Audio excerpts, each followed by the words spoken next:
Welcome to Circus Maximus, everybody. I'm your host, Nick. Today is March 6th, 2014. And today we have a guest. His name is Paul Hickman.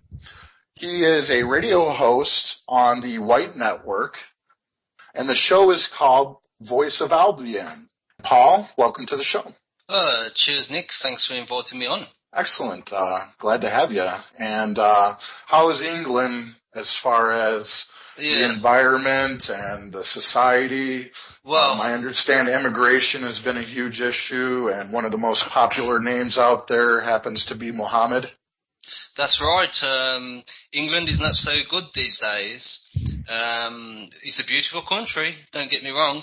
It's scenery, I would say, is as good as anywhere in the world. But as you say, Mohammed is the second name, and in a lot of cities, towns, it's the first name. So we're being invaded. We was before we joined the EU. It's got worse since we've joined the EU. Just the other week, about 2 weeks ago, there was a white man who actually had Asperger's, and all he asked some black guy on a bike, would you mind coming off the pavement because it's dangerous? And that guy went away, and then another one lunged all the way back, punched him so hard he collapsed, hit his head on the ground and died. Now, the person who did this street murder got 4 years. 4 years, so he could be out in 2.5 years, something like that. I cannot think of a more apt description to explain what's going on in England as that case. I mean, imagine being that guy's mother. The mother said it's a joke. I mean, so this is the kind of situation we're in here. And Paul, you also had a a military police officer who was attacked as well and murdered? What was that, with a machete, I think? Yeah, you're referring to Lee Rigby, who was a drummer in the Fusiliers, and he went on leave and he was walking around the town in London, and some Somali Muslims ran him over in a car and then proceeded to hack his neck and almost cut his head off in broad daylight. Now, they have a video of one of the perpetrators, one of the people involved, recorded, saying that he was going to do this beforehand. Isn't that right? I don't know if I saw a video of him talking about it beforehand. Okay. I've saw other videos after of other Africans. There's one where there's a memorial to Lee Rigby, and there's loads of flowers there, and he's laughing, saying, ha, ha, ha, he deserves it, and there's going to be more to come. So the Lee Rigby thing caused a little spike in support for nationalist groups, but it did not take long for the British public to go back to sleep. Sure, like mostly everywhere else. Now, with these nationalist groups, did all of them go to sleep, or are they pretty active? Can you name some of them so the listening audience knows who some of these nationalist groups are, and a little bit about them so that they might know some of the pros and cons of each one? Well, all the nationalist groups responded to this. My complaint would be it was very easy because there's Muslims who did it.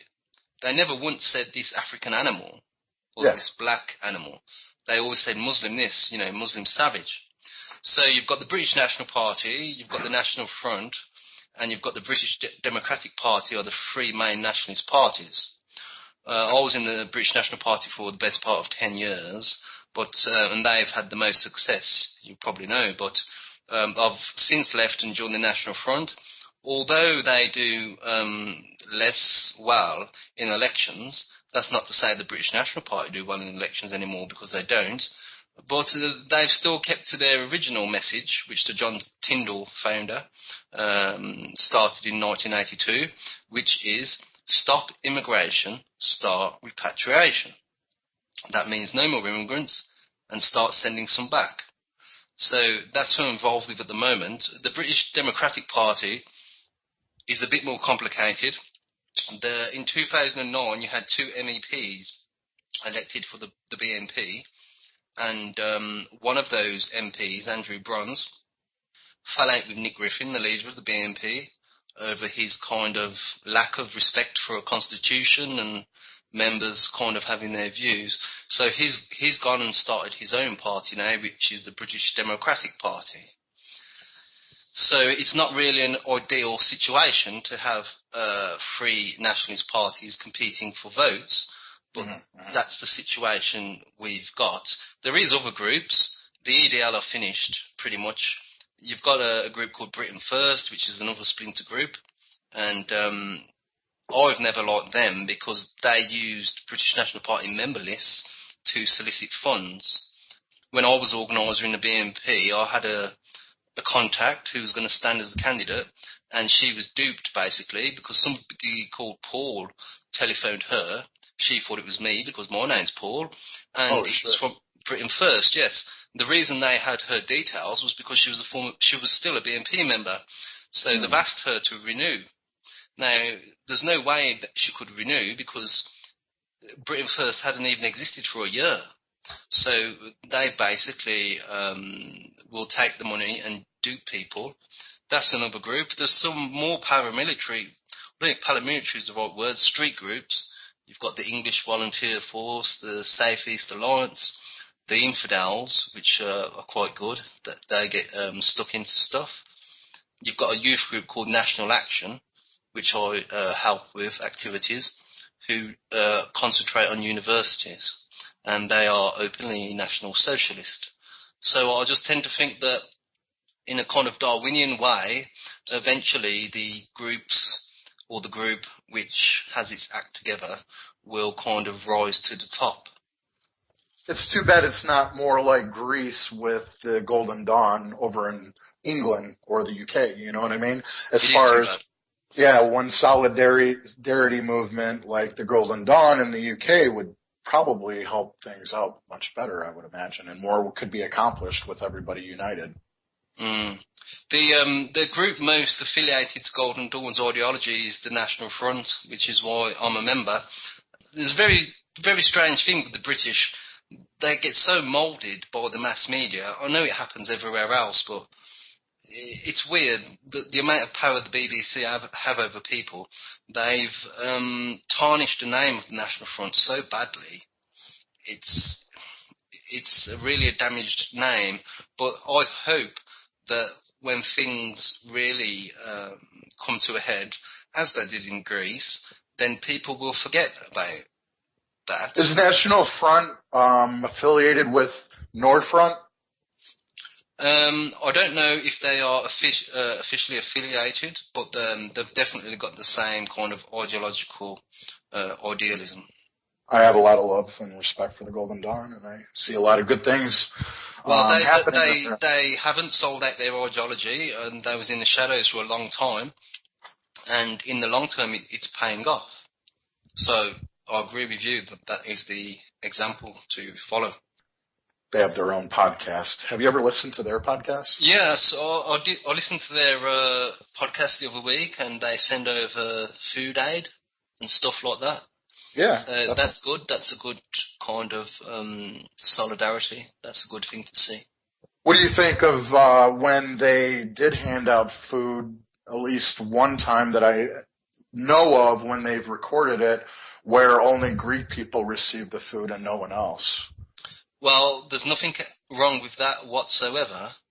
In Britain, we have Islamic charities, which by the name, you have to be Islamic. Sure. So there's nothing wrong with giving charity to your own people. There's a British saying, charity begins at home. So there's nothing wrong with that whatsoever. Obviously, it's against EU law and all the rest of it, but that's what we want to throw off. That's the... Well, exactly. Yeah, and we know what the EU and who's behind that, so... Certainly. The EU building, from what I can compare, is like a replica of what the Tower of Babel used to be like, you know? Yes, I saw that too. Yeah. It's amazing the amount of money that gets wasted in the EU. I mean, they're totally overpaid. It's totally bloated. And with a time of quote-unquote austerity, when people are losing their jobs everywhere and people are having to resort to food banks, well, that's just such a slap in the face that people can be paid hundreds of thousands of pounds to sit there and give little speeches. But that said, if that is the institution, you've got to use the institution, and that's why I think they've come down so hard on Golden Dawn, is they don't want them to stand in these European elections, because they know if they stand in these European elections, they will make history. And if they're not allowed to and be involved in politics, they have a backup plan called the National Dawn, is what I have been told. I believe the backup plan is so they can stand in politics. Yes, exactly. If you want to outlaw that name, we'll open with another. Yeah. So, Godspeed to them. Yes. Now, with the UK and the nationalist groups, do you have, like, free speech zones, kind of like America, where you're kind of in a confined area and you're not allowed to, Well, apparently you can get 7 years for denying the Holocaust in Britain. But have you heard of Emma West? Emma West? No. The tram lady in London? No. Well, she wasn't speaking about the Holocaust, but she was on a tram full of muds, and she had enough. She cracked, and she started saying, what are you all doing in my country? Why don't you leave my country? And all this kind of stuff. Now, she was arrested and locked up, and she had her children taken away from her for a while. And that was just for speech. And it was only because so many people sort of spoke up against it, they let her out. But she still did a while in prison. And that was just for talking. She didn't hit anyone or hurt anyone or anything like that. And where was she speaking about this at? She was on a crowded tram in Croydon, in London, and she's practically the only white person on there. She's with her son. Now, you don't see what happened before the video. Someone took it with a phone. But you see her kind of, she has enough, and she starts shouting off, saying, what you all doing here, And then this black woman starts saying, oh, well, if we don't do the jobs, you won't do them. You need us to do the jobs. She says, well, I work. And all this kind of stuff. At one stage, you do see a black behind her get up, and he's going to slap her. You can see, but then he decides not to. So definitely Google Emma West and see what she went through. But in Birmingham city centre, where I'm from, I remember on a Saturday afternoon, I must have been about 7 years old. I was with my older brother, and I saw some white kids getting robbed in broad daylight, and all the people were just walking past. And our local area, which was a Pakistani area, Alam Rock, there was regularly selling drugs out in the open, and they put the cameras in the city centre, and the mugging went down.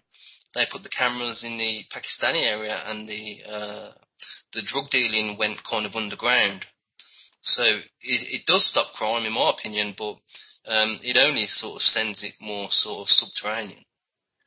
Oh, okay. So it's more underground then. Okay. But the violence isn't something that is out in the open so much anymore. People kind of are more reserved because of having cameras on them at all times. Yeah, hold on. Zap is talking about Sunday soapboxes. I think he's talking about Speaker's Corner, and they still have that where a person can get up and speak. But if you're talking about anything anti-establishment or anti-immigration, you will get heckled by groups of non-whites. There's an interesting video of an old lady speaking about that kind of stuff, and they're all heckling her, saying, have you ever tried rice? Do you eat curry? And all this kind of crap. But it is my theory that a lot of these cameras was for the non-white crime. I think that's why they brought them in. So they've kind of kept it away from where tourists might be or important people might be, but obviously they can't put them everywhere. So asking if violent crime has gone down in Britain, no, it definitely has not. But it is less visible due to the amount of cameras. Yes. Okay. With your activism, you were recently on Russia Today and some sort of rally? Well, there was a rally for Lee Rigby, calling for justice for Lee Rigby, the death penalty, which we don't have anymore. And there was a lot of media there. Nick Griffin turned up, but Russia Today was there. And the reason they filmed me for a few seconds, it was only a few seconds, but I was holding the sign "Anti-racist is a code word for anti-white," because I listened to the White Rabbit Radio for a few years now, and they picked it up, and someone showed me, and I thought, oh, right, that's good, and so I took a still of it and sent it to you. When did that happen, that rally? That was only about 1 year ago. Okay. Can people find that on Russia Today? The video of Russia Today is called Far Right. It's on the still, on the rise in Europe. So they can find that video, yes. And I was only on it for like 3 or 4 seconds towards the end. I wasn't interviewed or anything, but okay. It starts talking about the Front National and all this lot. But Nick Griffin was there that day, but they didn't use him. Nick Griffin, that name rings a bell. Who's Nick Griffin again? Nick Griffin is the leader of the BNP, and that was one of the very last things I was involved with before I left the BNP there. Right, and then you were also participating in another group? Well, when the EDL first came around, their first demo was in London, because what you had was a troop parade of the soldiers, and these Muslims was abusing the soldiers, calling them murderers and all this stuff. So that's why the EDL was formed. And their second demo was in Birmingham. So I went along, because it's my city kind of thing, to see what's going on. There is a video of that. I can kind of post that, but I have to say kind of a bit of a disclaimer, because at the time, I remember we was in the pub afterwards. It was a mad day, and I said to this other white nationalist, I said, I'm very disappointed in myself because I ran away. And I was kind of upset in myself. And he says, well, at least you went. So at that stage, it was not apparent that the English Defence League was a Zionist front, because there was no Star of David flags to begin with. I heard there was an English Defence League demo, so I went along on my own to see what was happening. Sure. I saw a line of about 8 or 10 whites, and I recognised one of them from the British National Party. Therefore, I joined this line. And if you forward the video to 525, you'll see the exact moment I'm talking about. So I'll just post that in your chat. Hold on a second. Now, I'll post that in the chat there. And if you go to 525, or if you put a link in afterwards for people who listen to this later, you'll see the exact moment I'm talking about. Now, I have to make a few quick points. The first point is, the person filming is a communist called Jason Parkinson. He's a wannabe Indo journalist. He does not pan the camera around at 525 on the video.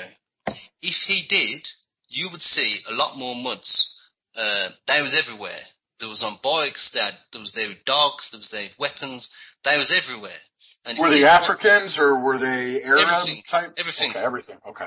Africans, black British, quote unquote, Pakistanis, all of them. So it was more a rally for them than it was for white nationalists, it sounds like. Yeah, well, they usually turn up with more numbers, you see. Okay. So he purposely made it look that way. We was badly outnumbered because there's only 10 of us, because the main group of the EDL, I learnt later, was 10 minutes away at Victoria Square. You see?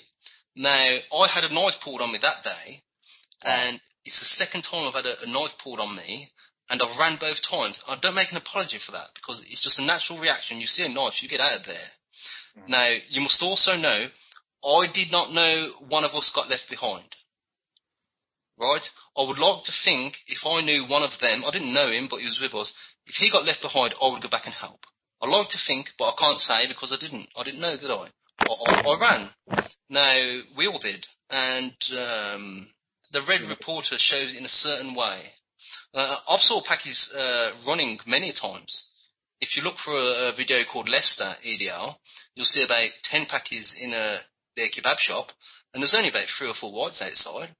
They throw a brick at the window, cracks the window, they don't come out. It doesn't work like that. They like fighting in numbers. Any English person will tell you that, who's fought Pakis before.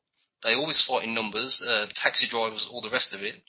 They all get together, and before you know it, there'll be 50 of them there, 100 of them there. Well, they're going to be more organized than a lot of the people who are from England, because they're not from there, and they're going to act as like a tight-knit tribe and look out for one another. Well, that's right. That's what they do. That's one of their strengths. It's kind of like the Jews when they lived in the ghettos. They were able to organize and plan and plot and deceive. And this is the ironic thing with them. They hate Jews more than they hate whites, arguably.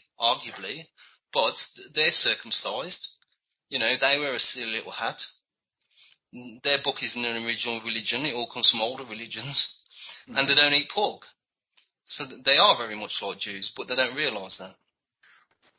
If you want, I could give you my background as growing up as a white male in an English city which is majority non-white.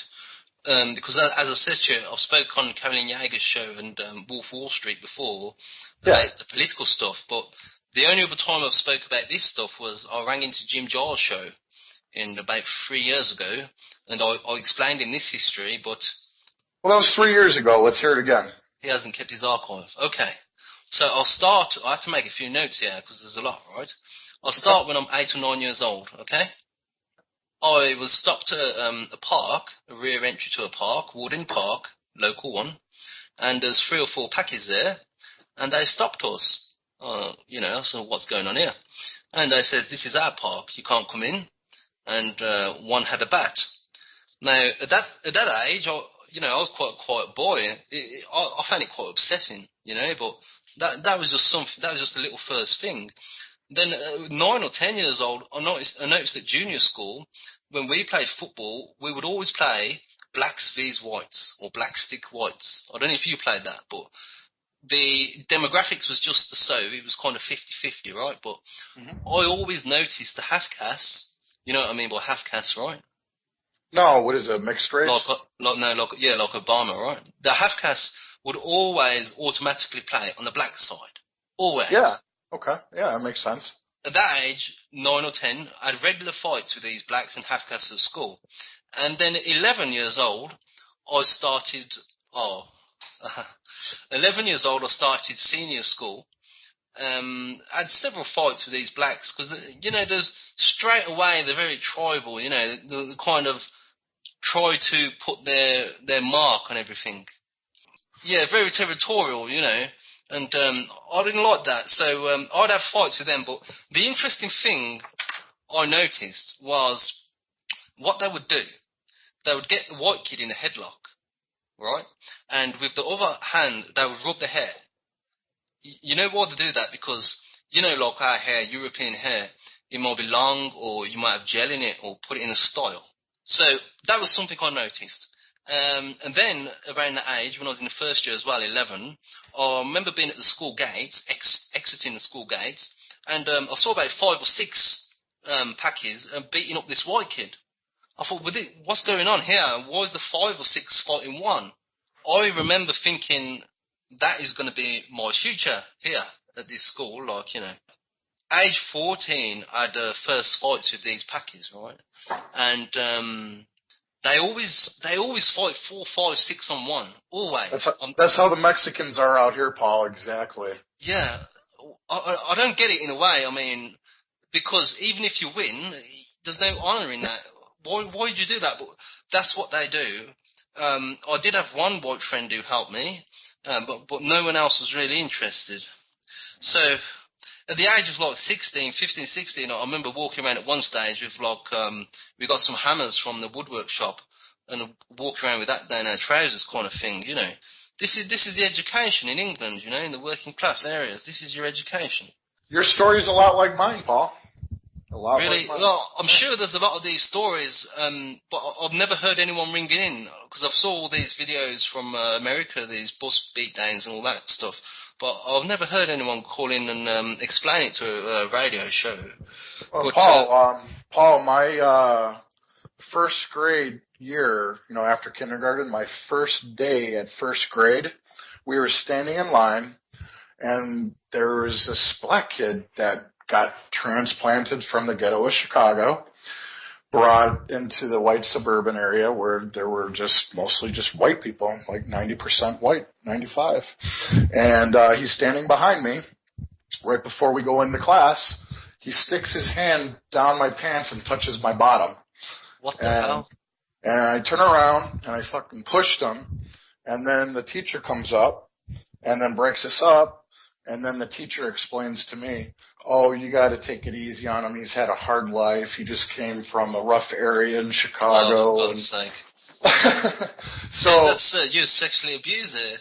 So every day at recess from first grade to fourth grade, me and my white friends in our white little neighborhood on one side of town would fight the black kid, the Puerto Rican kids, and a couple Mexican kids, and the wigger, anti-whites that hung out with them because they were on the other side of town. Then they grew up with them. We would fight every day at recess until we got a new principal in fourth grade. Yeah, it's good that we are fighting back. That's what's good about the internet, because at least I think with these younger, these younger types, at least they can read and listen to the shows like this or whatever. But back in those days, I don't know about you, but I felt very alone.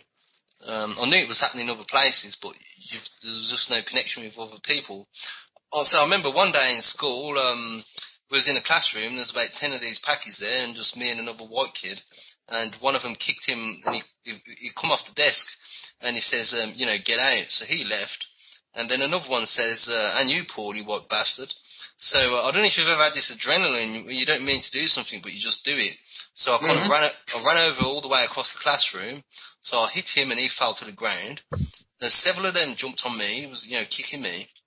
And while I was on the floor, I saw a girl's shoes kick me in the face, this packy girl's shoe. And I knew it was a girl because they wear skirts, but they wear trousers underneath the skirts. And so I got up and I hit her as well, and I don't feel bad about that whatsoever. And then I kind of picked up a chair and threw that at the rest of them. So then I went to kind of the next lesson, because that was dinner time, and they put the biggest one in front. It was they called him Gorilla, because he was some real big pack, and he hit me, so I hit him, and then that was another fight. So I missed a lot of school in the last year. I wouldn't blame it all on that, because I was one of them kind of teenagers drinking and spunking off, but it really didn't help. Let's say that much. There was one time at the fair around that time. See, in England, if you have a fair, like a fair with all these rides and stuff, it's run by the gypsies, you see. And me and a friend was there, and we was drinking and stuff like that. And there was hundreds of these packers there. Literally hundreds of them. And all of a sudden, when the atmosphere changes, and you think, oh shit, I'm in trouble here. It looked like we was going to get a real kicking, and then one of them, I knew him, and he says, look, I know you, Paul, you better get out of here. Well, as the funny quirks of fate would have it, he was the same one who I first spoke about when I was 9 years old, and says, this is our park. That's the same one. Nice. He was in our school, so... And he must have remembered that and respected you from that. Something like that. He didn't have to step in because we was in trouble there. And that same night, we met some girls. We was drinking and chatting and stuff like that, All of a sudden, I just felt a pain in my face. Now, if you've ever been hit without sort of expecting it, to me, it feels like you've been hit with a stone. It hurts more when you're not expecting it. Yeah. So for a second, you think... There's no adrenaline pumped up to prepare for it. Yeah, but luckily the guy I was with, he could look after himself. So, see, these packers, they don't know when there's, even if there's 5 or 6, if there's one person who can look after himself, they don't know. So, if I could fast forward a little bit, when I was 17 at college, and this was like a black area, high crime area in Birmingham called Newtown, And Newtown, huh? I heard of Newtown before. Yeah, it was famous for carjackings. We have carjackings in England, but you probably would not heard of that. No, I've heard of Newtown, Connecticut. That's all. So. Yeah, but this is the original Newtown, and they've got, as was on about cameras, they've got cameras there now. You see.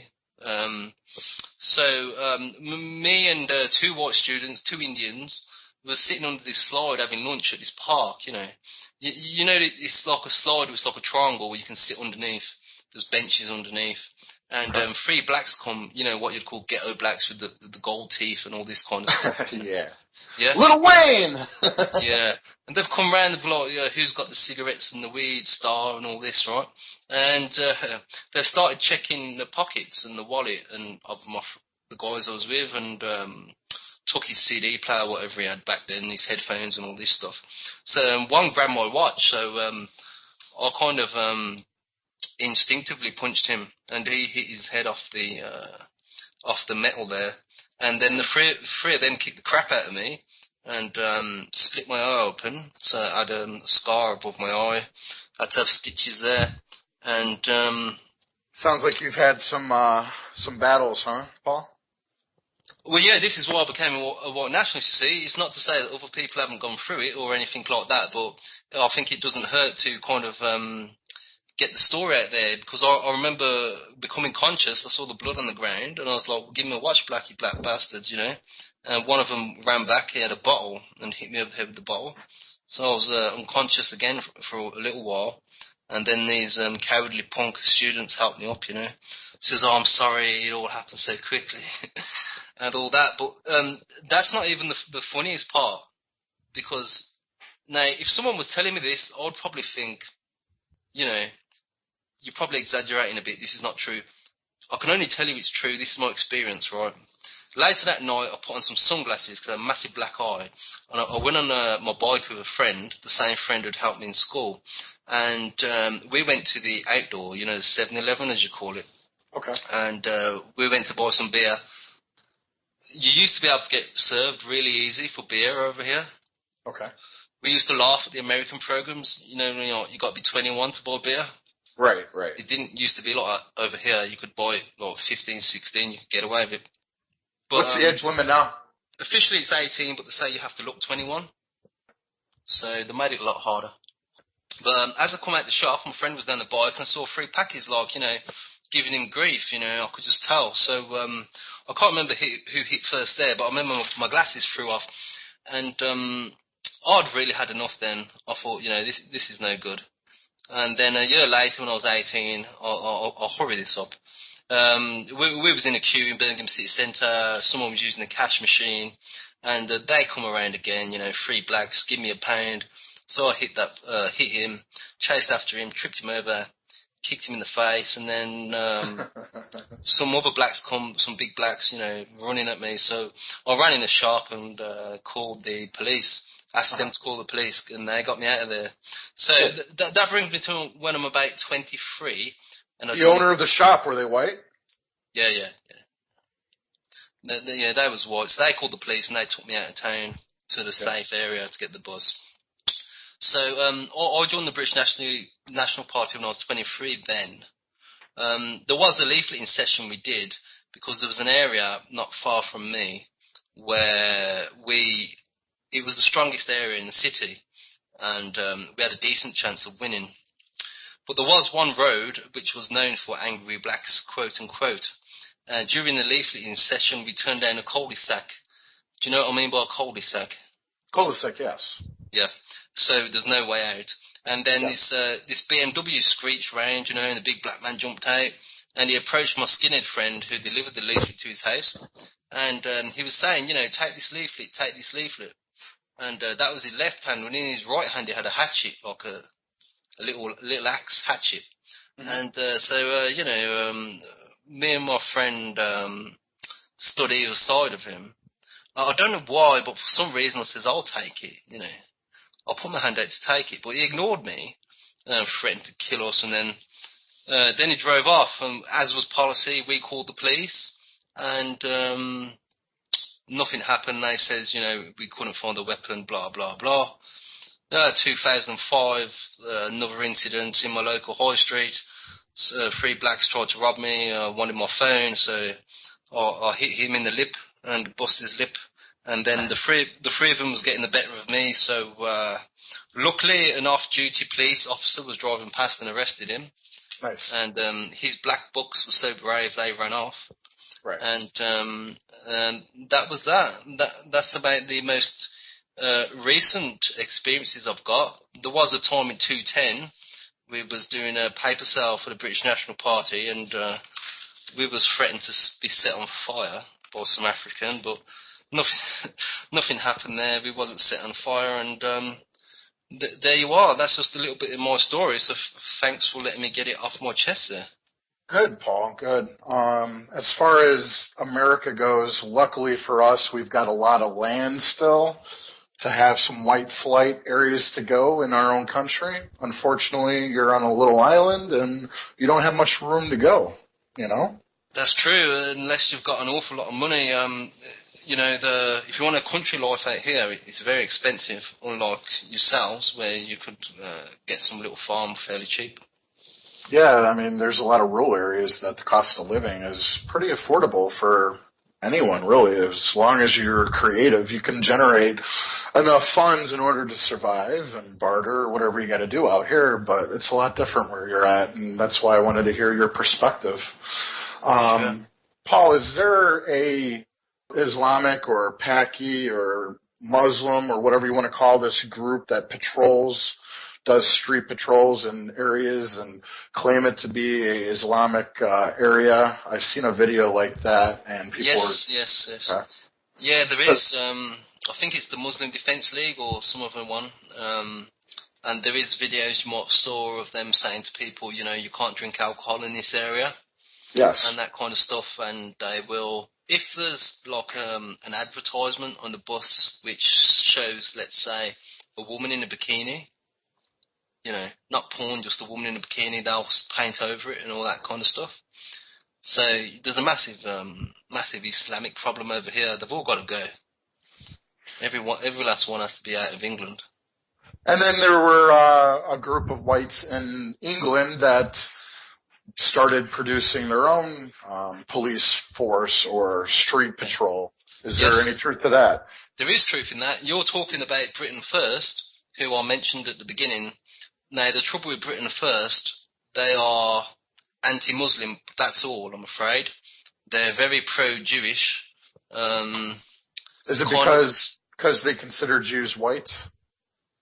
Not even that, because they're Christian. And their leader is kind of a fundamentalist Protestant Christian. And somebody asked him in the British Resistance chat room on the website, they says, let me ask you a question. What if there was a black Christian, a white pagan? That was Matt Heimbach that actually was asked the same question, I thought, right? Could be, but somebody asked them, what if there was a black Christian and a white pagan? Who would be more welcome in your house? And he could not answer it, you see? Well, Matt Heimbach actually answered that he would choose the black Christian over the white pagan. I've heard that name. Is he involved in Britain First?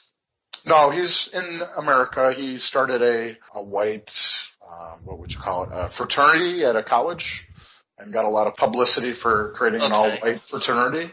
Well, that's very similar. The Christian Patrol, Holocaust is talking about, that is Britain First. So the EDL, they were a bunch of Jews in the end, correct? But right. I'm afraid the sad story is Britain First is the same. You'll find that if you do a bit of searching. Okay. They've done some graphics of a Sikh, like a dot head, as you call them, saying this man's as British as us. So you're not going to get no joy there. But then again, it's hard to attack someone who's doing something on the street. But as I say, ideology, that's the furthest they're going. Anti-Islam, that's about it. Is Christianity still a driving force in England? No, not at all, no. Is it more atheism kind of taken over? the minds of people? Pretty much, I'd say. Yes, that's right. Any kind of New Age kind of, show movement going on out there? There is some pagan bits and bobs, some asatru and stuff like that. I mean, I'm a pagan, but... so am I. Yeah, there's nothing what you could really call like any kind of mass movements and all that kind of stuff. So there isn't like a strong Christian identity, British-Israeli presence in England anymore? Or? No, not to my knowledge. The British-Israel thing, that's like kind of a whole other topic, isn't it? Oh, yeah. I'm not that well read up on, but there's no sort of Matt Hale sort of Church of the Creator or Christian Identity Aryan Nations. There's nothing like that. Not that I know of, no. Okay. Now, what about the Fabian Society? Yeah, well, that's all very strong, and I mean, we've got the current Prime Minister is a Jew, David Cameron, and in 2015, the most likely next Prime Minister is definitely a Jew. He's got the black eyes and everything. So the Fabian Society is kind of well ingrained into Britain. It's very much kind of a base of the Frankfurt School and the Fabian Society and things like that. Absolutely. And what about, like, the occult? Have you kind of done any research into the occult at all? I like some of that kind of Third Reich Vril Society kind of stuff. Okay. That interests me to a point. I wouldn't not be interested in the Aleister Crowley stuff. He was a Jew, right? Wasn't he George Bush's grandfather or something? There's speculation on that. There's a connection, possibly, yeah. I mean, how do you know for sure, but yeah. George Bush Senior's mother, I think, there's a video I watched and they kind of put his face, Aleister Crowley's face, next to George Bush Senior's mother. So that would be Prescott Bush's wife, then, you're saying? Could be, yeah. I wouldn't want to get confused there, but in the family, and she seriously looks like Aleister Crowley, and yeah, I mean he was a pervert, he was a Jew. MI5, I understand too. MI5, he did work for the MI5 during the war, yeah. So now, with the Prescott Bush, there's a lot of people in like the truth movement or whatever you want to call it that blame Prescott Bush for funding the Nazis. Have you ever heard of that? Yeah, I've heard all that kind of stuff. I don't buy into all that so much. I think maybe Hitler took money. They thought they could control Hitler and the National Party. So he took the money when he needed it. But then he kicked the bankers out and started that barter system. And that's why the war happened, basically. Kind of like what Golden Dawn is doing today by collecting a fat salary as being part of the government and utilizing that to build upon it and creating a foundation in order to create a movement to make change over in Greece for the better. Yeah, I guess you could use that analogy, sure. The Golden Dawn distributes their own salary to the people and to the organization to where it's not... Well, yeah... Compare it to, I can't speak of other countries, but compare it to Britain, when we hit the big time in 2009, it certainly did not happen here. You know, I suppose the Greeks are lucky that they've got people who put ideology before material gain. But from what I've saw, I'm afraid there's no parallel in England whatsoever. There's something about the Greeks, man, because they're even out here in America. And there's a congregation of them in Chicago, and they're a tight-knit community even out here. Yeah, I'll follow their site. Yeah, that's good that they stay tight-knit. I haven't got a problem with that. No, they even have their own they call it Greek Town in Chicago. It's kind of dying down, and businesses are shutting down, and it's getting kind of dark out there, if you know what I mean. But they still have their own venues and attractions for their people. This is the difference, Nick, you see, because fellow Europeans, even if they're further along the spectrum, such as the Greeks or even the Romanians, they are assimilable, as you say. You can assimilate them. It's like the Irish. There's been a lot of, even with all the troubles of the Irish, with the IRA and all the atrocities on both sides, even with all that, my nan came from Ireland in the 50s. So they're completely assimilated. You wouldn't see me or another person who's got Irish ancestry and say, oh, look, there's an Irish person. We're all British now. We're all on the mainland anyway. We're all European. So we're the same beliefs, more or less, same DNA, more or less. So the Irish didn't come over here and start building mosques everywhere and having these grooming gangs and all that stuff. So even with all that acrimony and problems between Southern Ireland and the UK, even with all that, even with, what Dale's talking about, well, that's gone now, and it's not a problem, you see. But these blacks and these Pakis and all this stuff, you can't assimilate them because they're too different.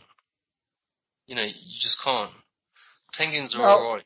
We'll have now, what is Dell talking about as far as no blacks, no dogs, no Irish? Well, as I understand, and I was not born then, but there was signs on hotels and stuff, or rented property, saying no blacks, no dogs, no Irish.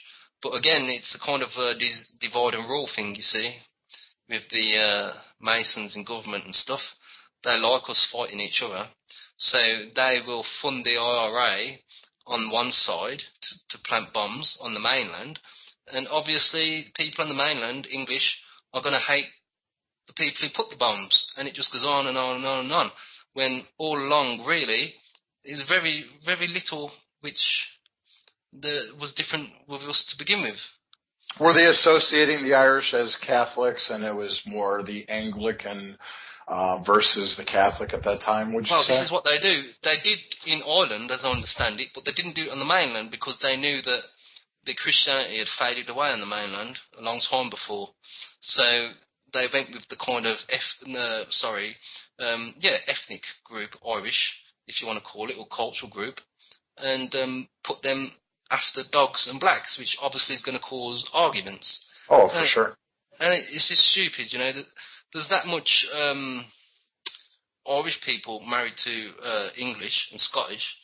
It's unbelievable. You can hardly find anyone who's not got Irish people in the family, but that's fine. That's not a problem now. But the way things are going, in 3 or 4 generations, you're going to say the same things about blacks, and that is a problem. And then that's an issue with the Polish people, too, with how a lot of the European people over the years have considered the Polish. And we were talking offline about, praise the Polish people for immigrating into white nations and allowing us to have access to beautiful blonde-haired women. That's it, because there's an area that's quite famous in my city, Birmingham, called Handsworth. And you will get stuff up on YouTube about it. Loads of riots. Loads of crack dealers, blacks, everything. And my friend told me he's a binman. He goes down that way. He says it was strange, Paul, because all of a sudden I took a turn and there was all these blonde women everywhere, all these blonde people. He says, for a moment I thought, what's going on? It was the Polish area. So, which are you going to prefer? Who cares if the blacks and the Pakis and the dotheads have been here 50 years? They've got no link to us. It was a Marxist scheme to dilute us, a Jewish scheme to dilute us, to easily control us. So what the papers will do, what the mainstream media will do, keep talking about Poles all the time. Poles taking your jobs, Poles this, Poles that, to make people dislike the Poles. And unfortunately, a lot of people, even white nationalists, fall into that trap. The amount of times I've been in the car and people have started going on about the Poles, and I say, what are you talking about Poles for? We're surrounded by blacks and Pakis, and we've got all these Somalis coming in, and you're talking to me about Poles. I mean, after a few generations, you won't know the difference. I actually work for a Polish company, and they're great people, and they're Catholic, and they're not Jewish. And that's a good thing. So we're able to talk about the Jews at work, and it's great. So I love it. Well, yeah, I mean, I haven't got a problem with them, or Lithuanians, or any of those, the Balkans, or the Baltic states. Yeah, my mom is mixed. She's Baltic, she's Slavic, and she's Germanic. And she's even got French in her. She's Mediterranean, so, yeah. That's fine. Mm-hmm. That's part of the family of nations, you know. It's our geno group, our pheno group, you know. And that's the way our people have to start thinking. What websites do you usually do your research and grab your news from, and what kind of topics are you researching right now? I do like the Daily Stormer. However, I do pop into Mammies on a daily basis because I don't just think about white nationalism and racialism all the time. Mm-hmm. I like the alternative news and views. I've been known to go into sites such as Before It's News or even Josie Farrell Gives a Death Star for some real alternative stuff. Did Horace the Avenger turn you on to Joseph Farrell? He did. That's correct. Okay. So yeah, I'll listen to his podcast. I'll check into Stormfront, sites like the British Resistance, and all kinds really. You know, to get what kind of information's going on. So the White Network, you're still a host over there, right? Yeah, that's right. I started doing some interviews recently, so I thought I'll do interviews when I can get a guest. Any truth to the web admin being Jewish? He's not Jewish. As I understand it, he married his wife. He met her when he was young, and it was, you know, he fell in love. And then he wasn't racial whatsoever. And then as the years go by, he become a bit more racial. And it kind of came out in the wash, so to speak, that his wife had Jewish kind of heritage. But you're talking kind of a few generations back, you know. So there's nothing Jewish about her. She's never been to synagogue. She's never been to Israel. She doesn't speak Yiddish. But, yeah, I mean, he was honest and says if you want to look back, then that is there. It sounds like a lot of the controversy that Mike Sledge has gotten for his ex-wife realizing that she was Jewish, like maybe a 16th, you know, where it's like something like that. 5%, you know. Off. I mean, you know. You know, and then then his child is now Jewish because of the mom, and that makes his child like a 32nd, you know, one out of, you know. Yeah, this kind of thing. Now, I mean, if his wife was Filipino or black or something, then I would not have went on. I would not have went on there. But right. I kind of make, I think it's fair to make kind of, I don't want to say the word exemption, but just to allow for that, you know, it kind of seems fair to me.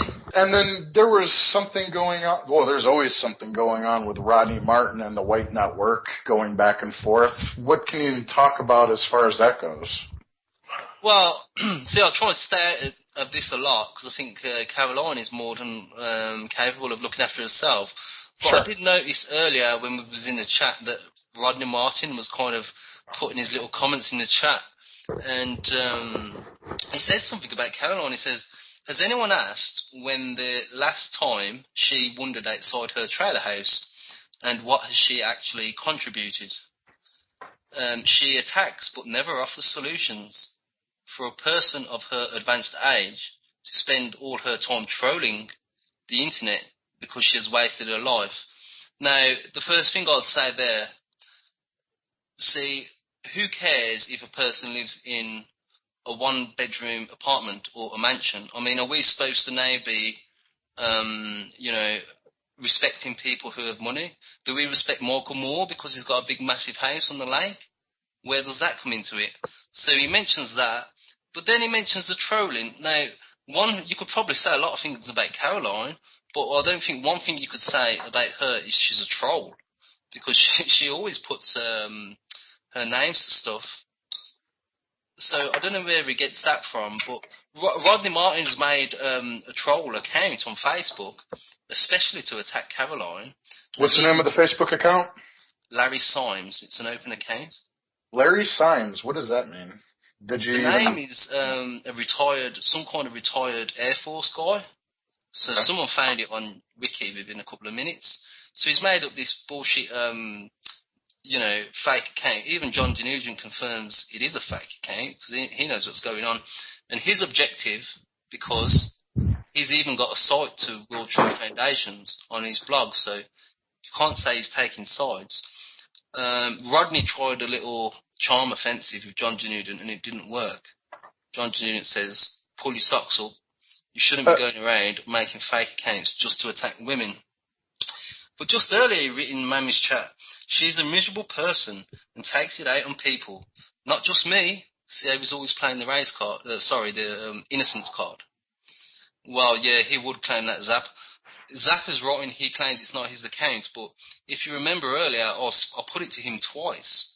In my own name, I put it to him twice, and he completely ignored the, I've got it all on screenshots anyway, so he can delete it if he likes. But he says, she's a miserable person, takes it out on people, not just me, who have real lives and do real work. I mean, wow, he's got a real life. None of us got real lives? I don't know. And then he says, take a look at the very long list of people she attacks. He's welcome to call in. But who does she attack? The only person I can think of off the top of my head is John Friend. Okay? That's between them two. But if anybody wants to go and have a look on the World View Foundation's Facebook page, you'll see Rodney Martin attacking John Friend. And he attacks someone in Renegade. I think it's Mike Sledge. So he tries to say that, she's a bad person, she attacks people. He does it himself, okay? People have arguments, sometimes they attack each other. But one of the interesting things, which I think brought about the acrimony between those two, Caroline and Rodney, was he had wrote an article in the Portable Recorder, which is his local newspaper, defending multiculturalism and warning against Nazis dividing the community, quote unquote, right? And this article was called "Just Say No to Extremism." I'll just post it in the chat, because Caroline wrote a lot of it in text, and I think sometimes people miss it. But this is Rodney Martin's article, only in 2007, remember? Now, he swears he never wrote it, okay? Now, but I'm not a lawyer, right? But if you saw something in your local paper that says Nick, had your full name and your email address at the bottom, and it was saying about how blah, blah, blah, you want against extremism, you don't want extremists to divide us. He even put at the bottom that famous quote. I've heard Carolyn argue this, and I've heard Rodney argue both sides to this, and Rodney sounds like a fucking moron when he argued it. But that's the problem, because, surely if the local paper had put an article and you never wrote it and put your name, you could sue the ass off them. And he goes around saying Caroline needs to check her facts because the article's deleted. Well, it's not deleted, is it? Because I've just posted it in here. None of the articles are deleted whatsoever. So if he's such a great nimbus tard, if he's such a great professional, why doesn't he just come out and get these articles taken off? He can't, because he wrote them. To me, that's evidence. I don't know what more evidence somebody can have than that. I mean, So the second reason I don't like him, well, I spoke about the fake Facebook account, but listen to what he says. You can check this out yourself. Go on Larry Symes' Facebook. He writes, the Caroline Jaeger hand pin-up poster, and it's got like a horrible poster of like an old woman, a cartoon with saggy breasts and all this stuff. Her new fundraiser for all the boys and girls, most of girls, he doesn't write very well, who like her type, sure to be found on the walls of eunuchs, Jews, and assorted, perverted mental cases. Then he posts about Caroline's divorce documents, right? Real sleuth. Saying that Caroline's husband divorced her due to, quote, lifestyle choices. He says they're posted on Stormfront, right? This, her divorce papers. Well, it's funny how he doesn't post them. Again, no evidence. I've not saw it on Stormfront. I go on Stormfront a lot. Nothing there. How convenient. Then, this is Larry Symes writing. Then Martin logs in and writes, incredible. Where are these documents to be found? Yeah, just making it look not too obvious. So he's commenting off of his own comment. So clever, isn't it? Wow. Good question. And then Rodney logs in again with Larry Symes this time. Mrs. Jaeger-Kahans was wedded to a Jew by the name of Theodore the Count. They exchanged vows in Palm Beach, Florida, noted as a southern Jewish city. Now, two problems there. Anyone can search the name Cahant, as I have, and see that it's an Irish name. Irish, that's where it comes from. It's a Celtic name, Cahant. Okay, and there's other origins of it. And also, he's on about southern Jewish city of Palm Beach. Well, couldn't you say that about someone who lives in New York then? You know, which at least one of his hosts do. What a ridiculous line of argument, you know. New York, which is a Jew-infested city. Well, what does that prove? It's all innuendo and implication, you see. He goes on. Larry Symes continues. Cahant's family is named in several Jewish sources. Again, no sources listed. Question, he asks. Did Jaeger marry the Jew in attempt to cash in and got kicked to the street when he discovered her true nature? Which is a sexual innuendo, okay? He is implying lesbianism and all this stuff. He sounds like a sick pervert. Just all this inside his own head. Innuendo. He writes, she must have cashed in much given her current living situation. So what he means is she mustn't. He doesn't write properly, never. He mustn't have cashed in much. So then he's back onto the financial stuff, you know. She's not got much money, so that makes her a bad person. I don't know if she has. She says that he's completely wrong about where she lives. Well, how much money is a lot of money and how much is too little? What does it come into it? What does that make if you're a good nationalist or a good truth seeker or a good revisionist? This is all off Larry Symes' Facebook page. So I don't know how to check the IP on that. But this was the thing that really got me. Worst of all, Larry Symes, the troll account of Rodney Martin, he posts what he believes is her address. Now, she says this isn't an address. I don't know. It doesn't matter. The point is, he thinks it's her address, right? Now, Martin likes to act all innocent, as we saw in the chat earlier. Carolyn attacking everyone. Carolyn attacking everyone. What kind of person posts the address of a woman who lives on her own, who has done good work against the Jews, the organised Jewry over the past 4 years?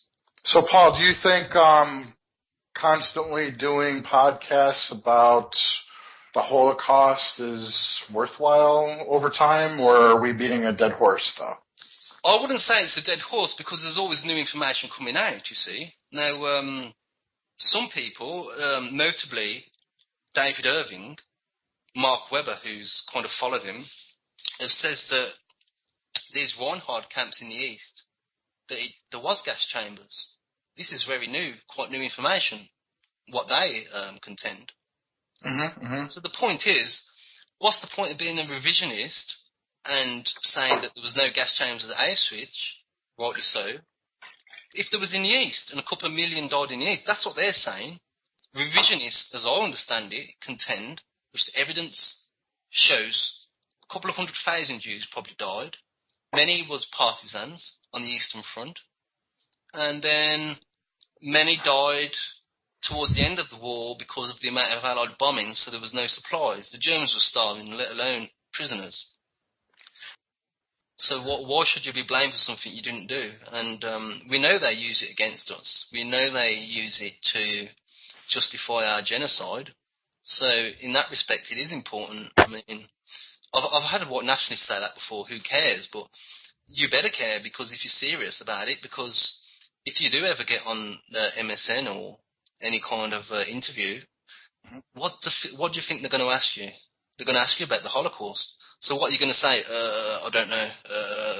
You better get that story straight, because that's one of the main things they're using to beat us down, you know.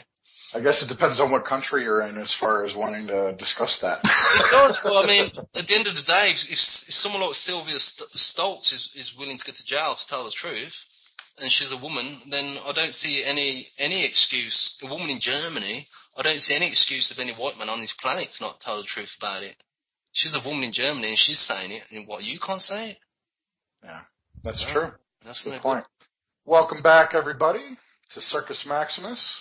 We've got Paul Hickman on the line, and we're discussing mostly issues going on in the UK. We discussed a lot of what Paul had gone through in his childhood until now, a lot of the different nationalist groups that are in Britain and other areas, and the pros and cons of all the different groups.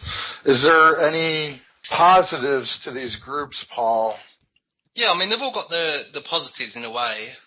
It's a shame, really, that the BNP, the leader, Nick Griffin, has let it down so badly.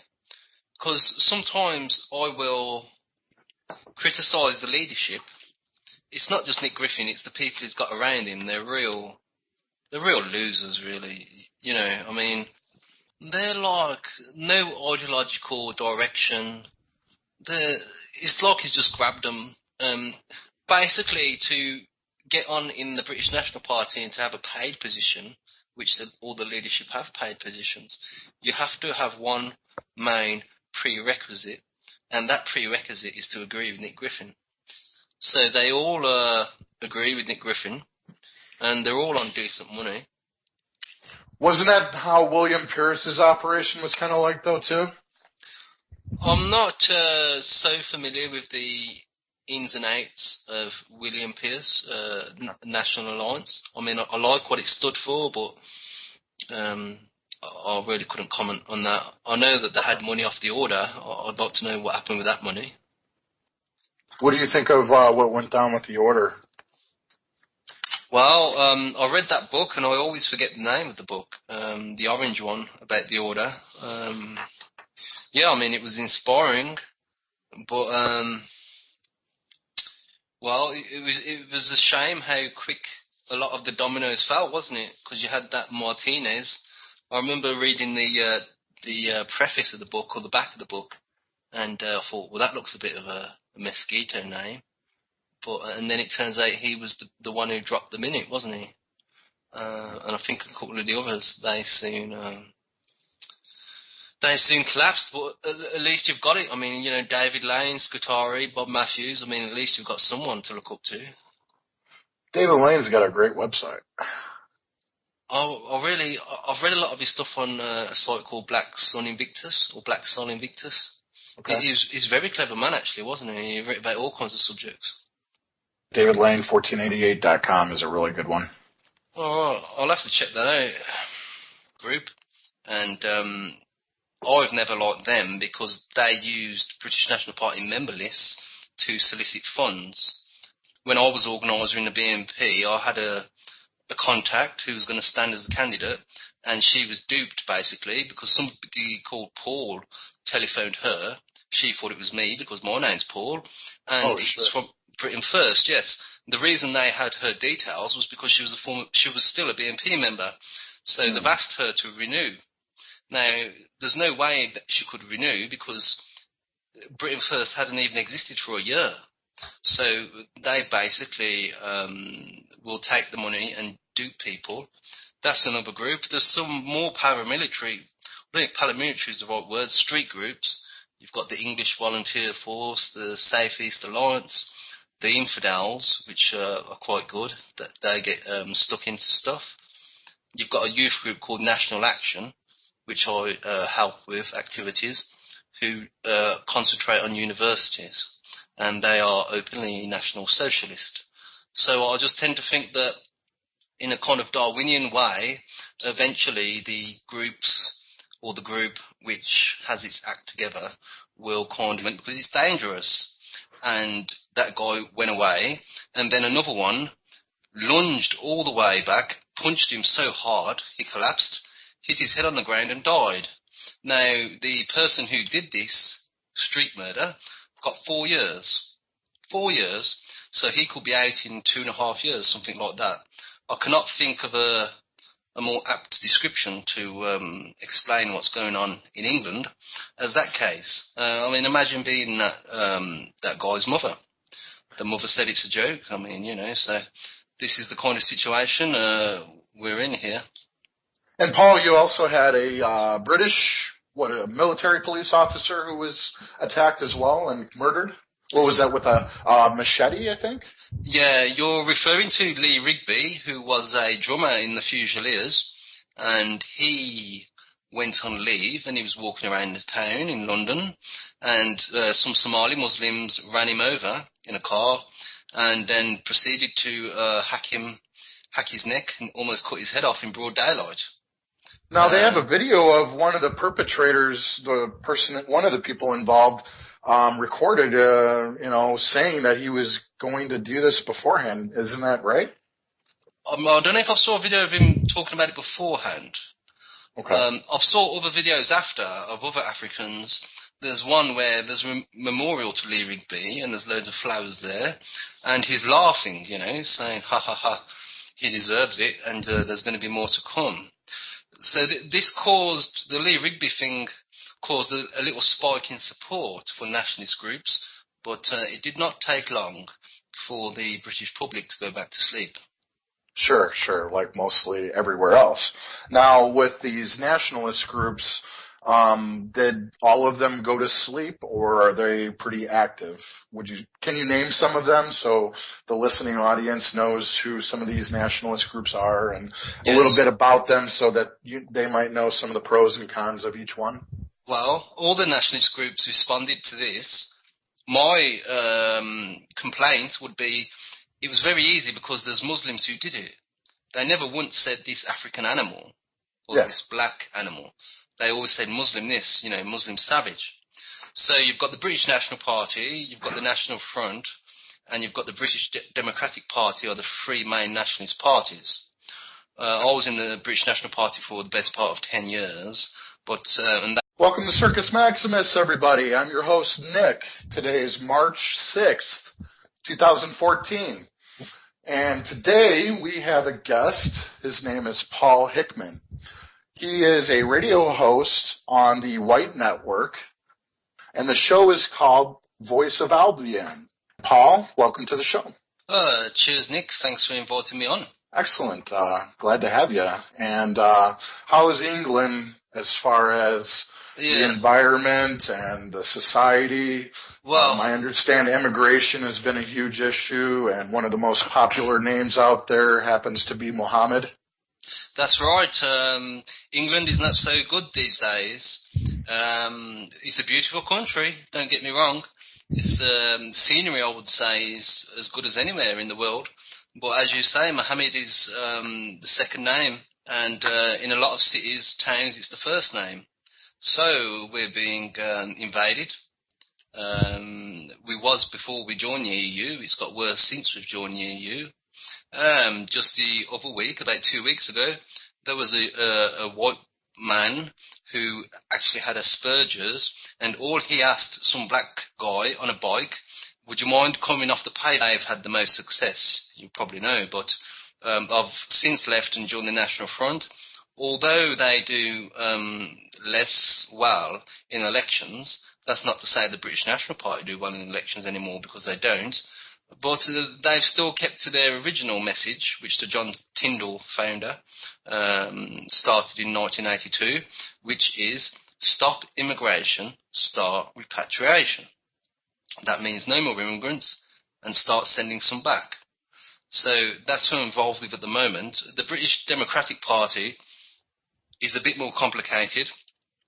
In 2009, you had two MEPs elected for the BNP.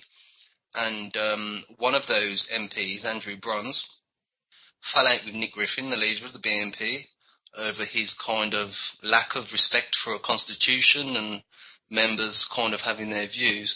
So he's gone and started his own party now, which is the British Democratic Party.